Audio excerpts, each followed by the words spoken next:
Soy Carmen Cecilia Martínez, directora asociada de Estrategias Legales del Programa para América Latina y el Caribe del Centro de Derechos Reproductivos. El centro es una organización global de derechos humanos fundada en 1992 y lucha porque los estados reconozcan a la autonomía reproductiva como un derecho fundamental. En Chile hemos colaborado por más de 15 años con nuestras aliadas y socias nacionales como la organización la Corporación Humanas y la organización Miles. Y antes de entrar con los dos puntos que quisiera abordar, algo que quería traer a colación es que, y lo hago como un preámbulo también de mi intervención, es que con frecuencia podemos escuchar que las fuentes, incluso más relevantes del derecho internacional de los derechos humanos, que contemplan a los derechos sexuales y reproductivos, como la Declaración y Plataforma de Beijing, la Convención sobre la Eliminación de todas las formas de discriminación, los Pactos de Naciones Unidas, la Convención Americana, son documentos antiguos, ¿no?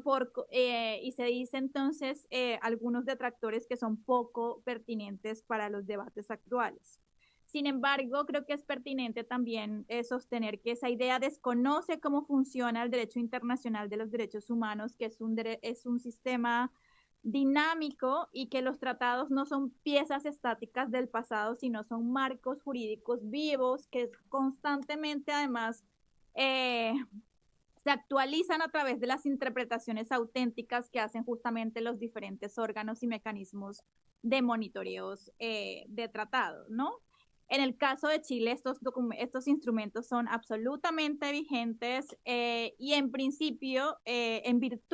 mejor dicho, en virtud de los principios del derecho internacional, como el de buena fe, Chile está obligado no solo a respetar y cumplir los tratados, sino también a mantenerse actualizado con los estándares y la interpretación evolutiva que estos hacen.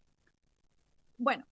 entonces solamente voy a hacer referencia, tenía 3 puntos, a 2 puntos, y es entender primero la importancia de comprender al aborto, a la interrupción voluntaria del embarazo como un servicio de salud esencial. Y lo segundo, cómo esto es respaldado además por el derecho internacional de los derechos humanos. En relación con el primer punto, quisiera destacar que este no puede, digamos, el acceso al aborto no puede entenderse aisladamente, ya que el acceso a un servicio esencial forma parte, además, del derecho humano a la salud. Así, por ejemplo, la Corte Interamericana de Derechos Humanos desde el año 2012 viene desarrollando su jurisprudencia alrededor de los derechos sexuales y reproductivos y más recientemente también lo ha ratificado en los casos Manuela y Rodríguez Pacheco, justamente señalando que el derecho a la salud sexual y reproductiva hace parte del derecho a la salud y que se relaciona justamente por una parte con la autonomía y la libertad reproductiva y también con el acceso a servicios de salud reproductiva, ¿no? Y de acuerdo con esto, debido a que justamente el aborto es un servicio esencial de salud reproductiva que permite tomar decisiones voluntarias sobre el plan de vida, el cuerpo y la salud sexual y reproductiva, es un servicio que debe garantizarse en el marco de la protección y garantía del derecho a la salud.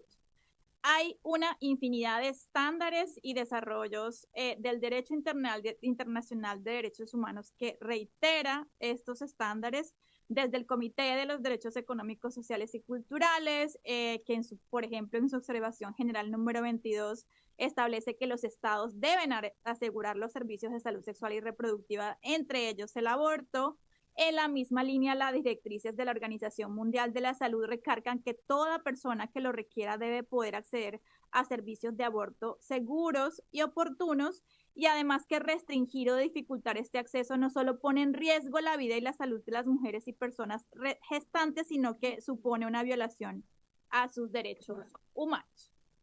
El segundo punto, y voy cerrando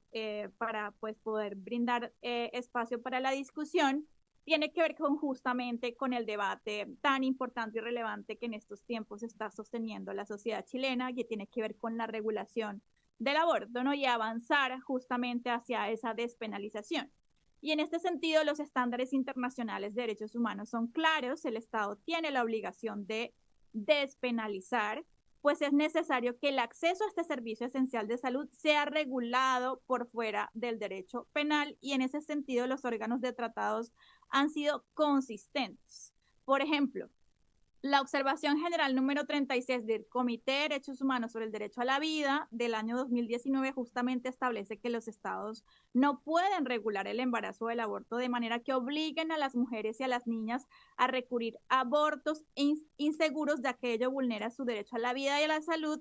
Y además ha dejado justamente con este enfoque atrás un enfoque basado exclusivamente en causales. En la misma línea, el Comité de la CEDAW, en su recomendación general número 30, señala que los estados deben asegurar los servicios de salud que incluyan el aborto seguro. Lo mismo establece además en la recomendación número 34, en donde añade que la penalización del aborto constituye además una forma de discriminación contra las mujeres. Y en la recomendación número 35 de 2017 justamente subraya que la denegación de este servicio configuran violaciones a los derechos sexuales y reproductivos.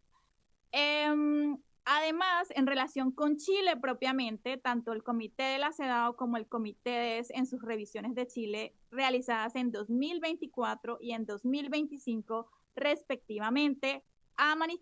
manifestado una preocupación constante respecto del acceso al aborto seguro en el país, y ambos órganos han instado al Estado a revisar su legislación para ampliar las circunstancias para acceder al aborto de modo que sea compatible con los derechos de las mujeres, la autonomía, la integridad y la salud. Incluso el Comité de la CEDAW recomendó despenalizar el aborto en todos los casos. Y pues nuevamente reiterando las guías actualizadas sobre acceso al aborto de la Organización Mundial de la Salud, que advierte además que las barreras legales que interpone o impone justamente la penalización son innecesarias, pues constituyen obstáculos críticos para el acceso al aborto seguro. Y la OMS enfatiza que la legalidad o ilegalidad del aborto no determina cuántos abortos ocurren, pero sí tiene un efecto decisivo sobre cuántos de esos abortos son inseguros o seguros. Y cuando el aborto está restringido o penalizado, muchas personas pues recurren a métodos inseguros. Es decir, en otras palabras, pues no disuade a las personas de que quieran eventualmente, cualquier persona con capacidad reproductiva puede necesitar un aborto en cualquier momento de su vida reproductiva y necesita recurrir a él. No disuade a las personas el delito de querer accederlo. Por consiguiente, además, la OMS recomienda la despenalización y eliminación de sanciones penales contra quien accede a abortos, quienes lo practican, porque además está claramente probado, y además la jurisprudencia interamericana también lo ha definido así, y es que la criminalización de un servicio esencial de salud como es la interrupción voluntaria del embarazo genera un efecto miedo en el personal de salud, que no solamente teme a ser criminalizado por prever un servicio esencial, sino que además pone en riesgo pues sus licencias profesionales. Por último,